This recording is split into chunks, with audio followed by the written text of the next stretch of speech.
Hello everyone, namaste. నేను Leela. Welcome to lifestyle ideas YouTube channel. తరచూ అలసట రావడం, నీరసం, నిస్సత్తుగా ఉండడం, ఆకలి మందగించడం లాంటి లక్షణాలన్నీ మన బాడీలో బ్లడ్ సరైన మోతాదులో లేకపోవడమే. దీన్నే రక్తహీనత, ఎనీమియా అంటాం. బ్లడ్ లెవెల్స్ తగ్గడం అనేది ఈ మధ్య చాలా సర్వసాధారణమైన సమస్యగా అయిపోయింది. పిల్లల్లో 60%, మహిళల్లో 50%, పురుషుల్లో 25% బ్లడ్ లెవెల్స్ తక్కువగా ఉన్నాయి. 100 గ్రామ్స్ ఆఫ్ బ్లడ్ లో 12 గ్రామ్స్ ఆఫ్ హెచ్బి అంటే హిమోగ్లోబిన్ ఉండాలి. బ్లడ్ లో హిమోగ్లోబిన్ శాతం తగ్గడం, ఎర్ర రక్త కణాల సంఖ్య తక్కువగా ఫామ్ అవడం రక్తహీనతకి కారణం కావచ్చు. హిమోగ్లోబిన్ లంగ్స్ లోని ఆక్సిజన్ ని అన్ని అవయవాలకు, బాడీలో ప్రతి కణానికి చేరవేస్తుంది. హెచ్బి % తక్కువగా ఉంటే బాడీ అన్ని అవయవాలకు ఆక్సిజన్ ని తక్కువ అందజేస్తుంది. దానివల్ల వీక్ గా అయిపోతుంది. శక్తి తగ్గిపోవడం వల్ల నీరసంగా, నిస్సత్తుగా అనిపిస్తుంది. బ్లడ్ లో హిమోగ్లోబిన్ మేల్స్ లో 14 to 17, ఫీమేల్స్ లో 12 to 16 గ్రామ్స్ పర్ డెసిలీటర్ ఉంటే దీన్ని హెల్దీ రేంజ్ గా పరిగణిస్తారు. రక్తహీనత రావడానికి చాలా కారణాలే ఉన్నాయి. బాడీలో హెల్దీగా బ్లడ్ తయారవ్వాలంటే ముఖ్యంగా ఐరన్, ఫోలేట్, B12 విటమిన్, ఇంకా ప్రోటీన్ కావాలి. బ్లడ్ లో హిమోగ్లోబిన్ తయారవ్వాలంటే ఐరన్ చాలా అవసరం. బాడీకి తక్కువ ఐరన్ అందితే తక్కువ హెచ్బినే తయారవుతుంది. దీన్ని ఐరన్ డెఫిషియన్సీ ఎనీమియా. బ్లడ్ లో ఎర్ర రక్త కణాలు సరైన సంఖ్యలో ఫామ్ అవ్వాలంటే విటమిన్స్ కావాలి. ఈ విటమిన్స్ ఆహారంలో తగ్గినట్టయితే విటమిన్ డెఫిషియన్సీ ఎనీమియా. బ్లడ్ లో ఉండాల్సిన ఎర్ర రక్త కణాల సంఖ్య ఫ్రీక్వెంట్ గా తగ్గుతూ ఉంటే ఎర్ర రక్త కణాలు ఎక్కువగా డెస్ట్రాయ్ అవుతూ ఉంటాయి. దీన్ని హీమోలైటిక్ ఎనీమియా అంటాం. బ్లడ్ లో ఎర్ర రక్త కణాల సంఖ్య సరిగా ఫామ్ అవ్వకపోతే సికిల్ సెల్ ఎనీమియా వస్తుంది. లాంగ్ టైమ్ వైరల్ ఇన్ఫెక్షన్స్ కి ఎక్స్పోజ్ అవ్వడం, రక్తహీనత అనేది క్రానిక్ గా మారే అవకాశం ఉంటుంది.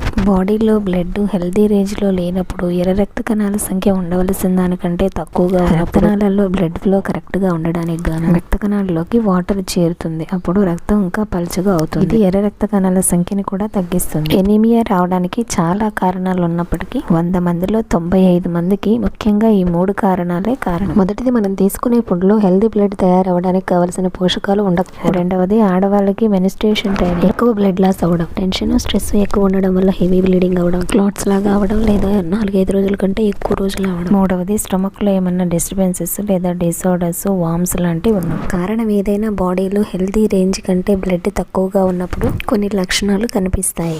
ఆల్వేస్ నీరసంగా ఉండడం, అలసట, కళ్ళు తిరగడం, చర్మం పాలిపోవడం, ఫేస్ పాలిపోవడం, గోళ్లు పెలుసుగా మారి విరిగిపోవడం, జుట్టు రాలడం, ఆయాసం, గుండె దడ, బ్రీతింగ్ ప్రాబ్లమ్స్ రావడం, నోట్లో అల్సర్స్ రావడం, విపరీతమైన కాళ్ళు నొప్పులు, కొందరిలో మూడ్ స్వింగ్స్ కూడా ఉంటాయి, చిరాగ్గా ఉండడం, చర్మం పొడిబారడం లాంటి లక్షణాలు ఎక్కువగా కనిపిస్తూ ఉంటాయి. ఈ లక్షణాలన్నీ బ్లడ్ లెవెల్స్ బాడీలో తక్కువగా ఉన్నాయి అని తెలియజేసే సంకేతాలు. ఈ లక్షణాలన్నీ ఎనీమియా లేదా మోడరేట్ ఎనీమియాలో ఫేస్ చేసే జనరల్ సిమ్టమ్స్. స్త్రీలలో 12 to 16 గ్రామ్స్ ఆఫ్ హిమోగ్లోబిన్ ఉండడం హెల్దీ రేంజ్. బ్లడ్ లో 12 గ్రామ్స్ కంటే తక్కువ హిమోగ్లోబిన్ % ఉంటే దాన్ని ఎనీమియా అంటారు. బ్లడ్ లో హిమోగ్లోబిన్ రేంజ్ 10 గ్రామ్స్ కంటే కూడా తక్కువగా ఉంటే దాన్ని మోడరేట్ ఎనీమియా అంటాం. బ్లడ్ లో హిమోగ్లోబిన్ రేంజ్ 7 గ్రామ్స్ కంటే కూడా తక్కువగా ఉంటే దాన్ని సివియర్ ఎనీమియాగా పరిగణిస్తారు. సివియర్ ఎనీమియాలో కనిపించే లక్షణాలు కూడా చాలా సివియర్ గా ఉంటాయి. ఒక్కొక్కసారి సివియర్ ఎనీమియాలో బాడీలో ఆల్మోస్ట్ అన్ని ఆర్గాన్స్ ఎఫెక్ట్ అవుతాయి. సివియర్ ఎనీమియాలో ఎక్స్టర్నల్ గా కాకుండా ఇంటర్నల్ గా కూడా చాలా సిమ్టమ్స్ ఉంటాయి. లిప్స్ చివరి భాగాల్లో పగలడం, కళ్ళ చుట్టూ డార్క్ సర్కిల్స్ రావడం, ఆల్వేస్ మత్తుగా ఉన్నట్టు ఉండడం, సరిగా నిద్ర పట్టకపోవడం, ఏమీ లేకపోయినప్పటికీ కళ్ళ ముందు ఏవో ఆబ్జెక్ట్స్ కదులుతున్నట్లు ఉండడం, స్కిన్ పైన అక్కడక్కడ స్పాట్స్ లేదా దద్దుర్లుగా రావడం, ఇచ్చి సెన్సేషన్ తో కూడిన ర్యాషెస్ రావడం, వ్యాధి నిరోధక వ్యవస్థ బలహీనపడి ఫ్రీక్వెంట్ గా ఇన్ఫెక్షన్స్ రావడం, heart troubles, spleen enlargement, gastro intestinal problems. Some times accidental గా ఏదైనా చిన్న కట్స్ జరిగినా గానీ అన్కంట్రోల్డ్ గా బ్లీడింగ్ అవుతూనే ఉంటుంది.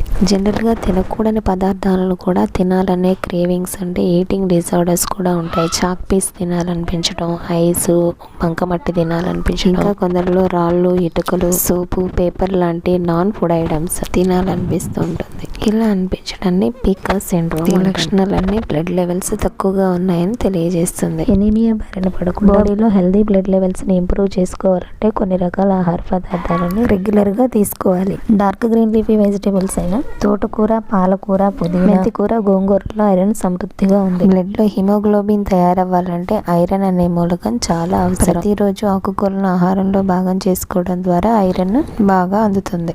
ఇంకా గింజలు ఓన్లీ బ్లడ్ తయారీ కోసం అవసరమైన పోషకాలే కాకుండా ఓవరాల్ హెల్త్ని మెయింటైన్ చేసడానికి అవసరమైన విటమిన్స్ అండ్ మినరల్స్ కూడా సమృద్ధిగా ఉన్నాయి. నువ్వులు, గుమ్మడి గింజలు, అవిసె గింజల్లో ఐరన్ కంటెంట్ పుష్కలంగా ఉంది. నువ్వుల నుంచి పూర్తి బెనిఫిట్స్ మనకు అందాలంటే వాటిని తినే ముందు నానబెట్టి లేదా రోస్ట్ చేసుకొని తినడం మంచిది. దానివల్ల ఎక్కువ మొత్తంలో పోషకాలు బాడీకి చేరుతాయి.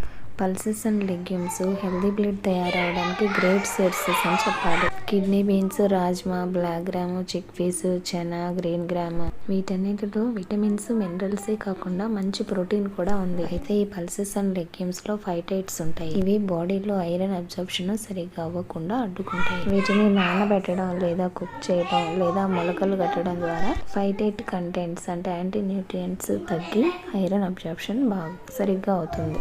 మిల్లెట్స్ లో అన్ని మిల్లెట్స్ కన్నా సజ్జలు, రాగుల్లో ఐరన్ కంటెంట్ ఎక్కువగా ఉంది.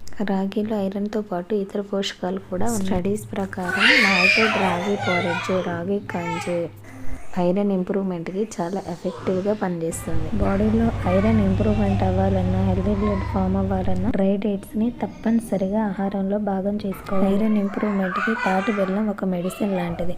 బ్లాక్ కరెంట్, ఆల్మండ్స్, పిస్తా, అంజీరు, బ్లాక్ రైజిన్స్లో కూడా ఐరన్ కంటెంట్ ఉంది. డ్రై ఫ్రూట్స్లో healthy fats, good quality protein ఉంటుంది. వీటిలో ఉండే other vitamins and minerals overall healthy body మేనేజ్మెంట్కి యూజ్ అవుతాయి. బ్లడ్ ఇంప్రూవ్ చేసుకోవాలనుకునే వారికి బీట్రూట్ ఒక అద్భుతం. దీనిలో ఐరన్ కంటెంట్ చాలా తక్కువ ఉన్నప్పటికీ ఫోలిక్ యాసిడ్ ఉంది. ఇది ఎర్ర రక్త కణాల తయారీలో చాలా అవసరం. ఇంకా బీట్రూట్ లో ఉండే విటమిన్ సి కూడా ఐరన్ అబ్జర్ప్షన్ కి చాలా యూస్ అవుతుంది. బీట్రూట్ బ్లడ్ లోని ఆక్సిజన్ లెవెల్స్ ని పెంచుతుంది. ఇంకా ఇన్ఫ్లమేషన్స్ ని కూడా సరిచేస్తుంది. ఆహారం ద్వారా తీసుకున్న ఐరన్ మంచిగా అబ్జర్బ్ అవ్వడానికి vitamin C and vitamin A అవసరం. అంతేకాదు విటమిన్ సి రోగ నిరోధక వ్యవస్థని పటిష్టం చేస్తుంది. Vitamin A skin, heart, liver ని హెల్తీగా ఉంచుతుంది. Oranges, lemon, tomato, carrots, pomegranate లాంటి ఫుడ్స్ ఐరన్ అబ్జార్ప్షన్ కి సపోర్టివ్ గా ఉంటాయి. The highest amount of iron is present in meat. అన్ని రకాల meats like sea foods, poultry, pork వీటన్నిటిలోనూ ఐరన్ ఎక్సలెంట్ సోర్స్ అని చెప్పాలి. తక్కువ టైంలో ఐరన్ లెవెల్స్ ఎక్కువ బూస్ట్ అవ్వాలంటే ఆర్గాన్ మీట్ తీసుకోవాలి. ప్లాంట్ సోర్సెస్ నుంచి వచ్చే iron like serials, legumes, fruits and vegetables వీటన్నిటి నుంచి ఐరన్ ని నాన్ హీమ్ ఐరన్ అంటారు. వీటన్నిటిలో ఉన్న ఐరన్ ని బాడీ ఎఫిషియెంట్ గా అబ్జర్వ్ చేసుకోలేదు. కానీ మీట్ అండ్ మీట్ ప్రొడక్ట్స్ నుంచి వచ్చే ఐరన్ బయో అవైలబిలిటీ బాగా ఉంటుంది. పూర్తి స్థాయిలో బాడీ అబ్జర్వ్ చేసుకుంటుంది. ఐరన్ బాడీకి బాగా అందాలంటే ఒక బోనస్ టిప్ ఏంటంటే వంట చేసేటప్పుడు ఐరన్ కుక్ వేర్ ని యూస్ చేయడం. స్టడీస్ ప్రకారం నార్మల్ కుక్ వేర్ లో వంట చేసిన దానికంటే ఐరన్ కుక్ వేర్ లో వంట చేసినప్పుడు ఐరన్ లెవెల్స్ ఎక్కువగా ఉన్నాయి. Thanks for watching. వీడియో నచ్చితే తప్పకుండా లైక్ చేయండి. ఎవరికైనా అవసరం అనిపిస్తే షేర్ చేయండి. ఇలాంటి యూస్ఫుల్ అండ్ ఇన్ఫర్మేటివ్ వీడియోస్ కోసం లైఫ్ స్టైల్ ఐడియాస్ యూట్యూబ్ ఛానల్ని సబ్స్క్రైబ్ చేసుకోండి.